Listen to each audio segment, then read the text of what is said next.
Os sindicalistas não têm dúvida. A redução da jornada de trabalho para 40 horas, sem redução de salário, vai fazer bem ao Brasil, na medida em que cria pelo menos 2 milhões de novos empregos. Mas o empresariado tem uma opinião divergente, diversa. A medida, se adotada, vai aumentar os custos da indústria. Isso traz reflexo nos preços dos produtos e aumenta o desemprego.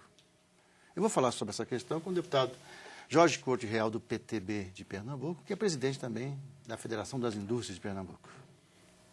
Parece que nessa questão da redução da jornada de trabalho, os campos estão bem definidos. Os sindicalistas não, vai criar milhões de empregos, vai aumentar, vai ser uma beleza. E o empresariado fala, bom, peraí, isso aí vai criar problemas, vai aumentar os custos. É verdade. Não há como esconder que há muita falácia nesse assunto. Mas, na realidade, uma diminuição da jornada de trabalho, as empresas vão perder competitividade, as empresas vão ter seus custos onerados de produção, enfim, vai acarretar perda de mercado, aumento do custo das mercadorias e diminuição da oferta de emprego. E a conta é muito simples. Já que se fala em redução de jornada de trabalho sem diminuição nem acréscimo dos salários e o custo de vida vai aumentar como um todo, na realidade o trabalhador vai perder renda. Essa é que é a grande realidade. Outra coisa que fique muito claro, nós não somos totalmente contra a redução. As empresas, os segmentos que quiserem negociar e conceder, que assim o façam. Hoje nós temos uma maturidade, que eu digo até sindical, onde o acordado deve prevalecer sobre o legislado. Não é justo que uma lei regulamente a maneira de se empregar de uma grande empresa intensiva em capital, que empregue pouca mão de obra, com uma pequena e microempresa. Quer dizer, fica jogando o pessoal todo novamente em informalidade. Eu quero te perguntar uma coisa. Eu sou leigo no assunto, óbvio. E eu acho que eu queria te perguntar o seguinte. Nós estamos vivendo um momento que todo dia eu ouço, eu leio, que nós estamos, em termos de desemprego, nos patamares mais baixos das últimas décadas. Quer dizer, outra coisa que eu ouço também é que está faltando mão de obra especializada, mão de obra com mínimo preparo para ocupar funções. Nesses termos, se eu junto essas duas coisas, é um momento não muito favorável para pensar em diminuição da jornada, né? Ou o senhor acha que eu estou errado? Olha, de certa maneira, está certo. Não tem a menor dúvida. Eu acho que o tema hoje que se deve focar é a questão da capacitação. Pois é. É a questão de melhorar a qualidade do emprego, é melhorar o patamar de salário do trabalhador brasileiro. E isso se alcança com a melhoria da qualidade também da mão de obra. Nós temos que rever um dos grandes gargalos que pode impedir um crescimento sustentado desse país, é a questão da mão de obra, uma mão de obra preparada, uma mão de obra qualificada. Então, o debate é aí. O debate é como é que nós vamos juntar forças para que todos nós, sindicalistas, empresários, governo, possamos nos unir e dar realmente uma nova onda de formação diferenciada, tanto a formação profissional como a formação básica de todo brasileiro. Nesse cenário de inflação batendo naquele teto do previsto, nesse cenário, como é que fica a indústria? Quer dizer, a indústria que a gente está vendo assim, também pressão de aumento salarial. No Sudeste a gente está vendo greves, mas greves assim, no Paraná outro dia, não lembro, uma montadora, uma greve que durou 40, 45 dias. Como é que está o cenário para a indústria nesses termos? Olha, o cenário para a indústria, aparentemente, ele pode até parecer bom, mas nós temos grandes dificuldades e temos grandes desafios.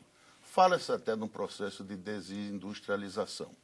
Nós não podemos continuar, por exemplo, com a questão do dólar tão baixo.